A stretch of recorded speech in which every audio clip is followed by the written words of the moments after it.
6h40, merci d'être avec nous. On va parler des baleines dans un peu plus d'un instant. Pourquoi ? Parce que au milieu de l'actualité politique nous est parvenu depuis 48 heures des nouvelles très intéressantes et des nouvelles rassurantes concernant les baleines. La justice internationale ordonne au Japon de stopper la chasse à la baleine que le Japon mène en hiver en Antarctique. J'en parle dans un instant avec Lamia Essemlali, qui est présidente de l'association Sea Shepherd France, association de défense des océans. Elle est avec nous dans une minute, 6h41. 32-16 touche 1, réagissez en direct sur RMC. Bourdin & Co, les acteurs de l'actualité sont sur RMC. Il est 6h43, parlons des baleines. Lamia Essemlali, bonjour. Bonjour. Merci d'être avec nous. Vous êtes présidente de l'association Sea Shepherd France, association de défense des océans. L'information est tombée lundi. La Cour internationale de justice ordonne au Japon de stopper la chasse à la baleine que le Japon conduit chaque hiver en Antarctique. La chasse à la baleine, a dit la Cour, menée par le Japon, n'a rien d'un programme de recherche scientifique. Il s'agit d'une activité commerciale interdite par les conventions internationales.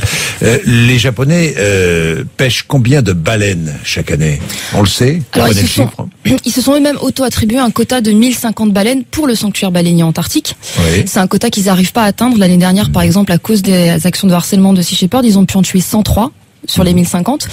Par contre, dans leurs eaux territoriales, ils en chassent aussi, et là, c'est plus difficile d'avoir les chiffres. Et là, ce sont les seuls, les Japonais, à chasser la baleine ? Non, il y a aussi l'Islande et la Norvège, en Europe, qui chassent la baleine en violation d'un moratoire sur le commerce de viande de baleine.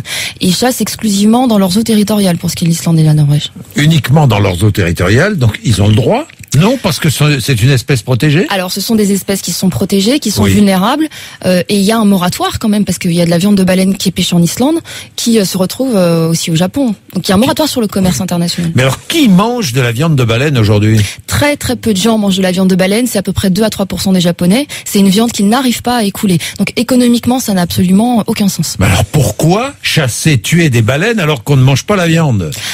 Alors en fait, la raison elle est assez cynique. Il y a un petit noyau dur de lobbyistes de la droite nationaliste au Japon qui s'accrochent à ça.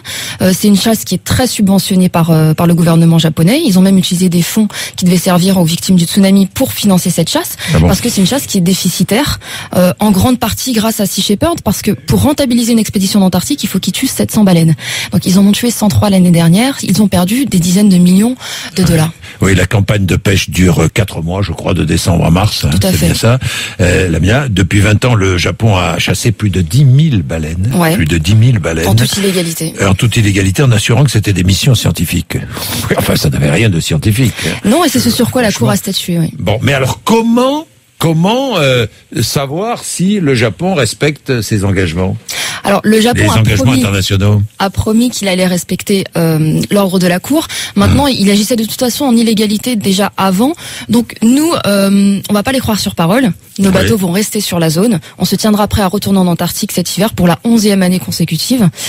Dans le cas où le Japon ne tiendrait pas parole. Alors, vos bateaux, comment ça c'est financé ? Comment est financée votre association ? Comment fonctionnez-vous ? C'est une association internationale, on le sait. Hein. Alors, nous, on est une association d'intervention. Alors, notre but, c'était pas de protester contre la chasse baleinière, c'était vraiment d'intervenir, d'empêcher une chasse qui est illégale, puisque aucun État ne prend les mesures nécessaires pour faire respecter cette interdiction. On est financé par des donateurs, monsieur et madame tout le monde essentiellement, qui souhaitent nous soutenir. C'est ce qui nous permet de mettre du carburant dans les bateaux et de les faire fonctionner. Oui, et les Japonais chassent la baleine avec des harpons explosifs. Expliquez-moi un peu. Oui, alors un harpon explosif, il faut savoir que c'est une mise à mort qui est terrible.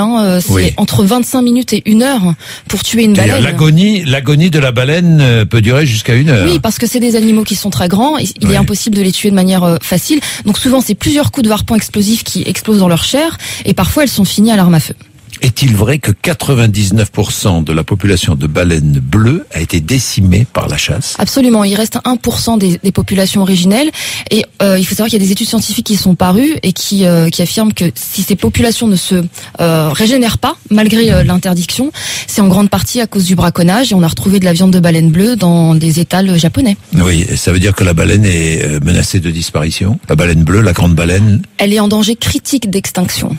En danger critique d'extinction. Oui, donc ça veut dire qu'on risque bien de la perdre si on prend pas des mesures drastiques. Merci à vous. Et la France, qu'est-ce qu'elle fait, la France, là-dedans? Eh ben, la France est à l'initiative de ce sanctuaire antarctique. Malheureusement, elle n'a jamais envoyé de bateau non plus pour le faire respecter. Et on est assez attristé de savoir que, malheureusement, il y a, sur les 4 juges qui ont voté contre l'interdiction, il y a eu un juge français. Non, c'est pas possible. Et oui, et pourquoi? Est-ce que vous savez pourquoi? Alors, il a donné des motivations d'ordre juridique, mais les 12 juges qui ont voté pour l'interdiction ont aussi des motivations juridiques. Ce sont pas des juges moins professionnels. Donc, savoir pourquoi le juge français. Il y avait qu'un juge français? Il y avait un juge français, oui. Et il a voté pour la poursuite de la chasse. Il a voté. En fait, il a estimé que c'était à l'Australie d'apporter la preuve que la chasse n'était pas d'ordre scientifique. Ah d'accord. Mais donc il a voté contre la condamnation de la Cour internationale. Heureusement, il y a 12 autres juges qui ont pensé différemment. C'est un bon sujet pour les écologistes, ça. Il est 6h48. Merci, Lamia Essemlali. Merci à vous. Vraiment, merci. Il est 6h48. Ça fait du bien, on a respiré un peu le bonheur de l'océan. Et ça vous intéresse, je le sais, parce qu'on a reçu des messages hier sur ce sujet. Heureusement que ça vous intéresse. N'hésitez pas. Il faut préserver tout ça pour aller chasser quelques baleines. Non mais franchement, préservons nos océans. Allez.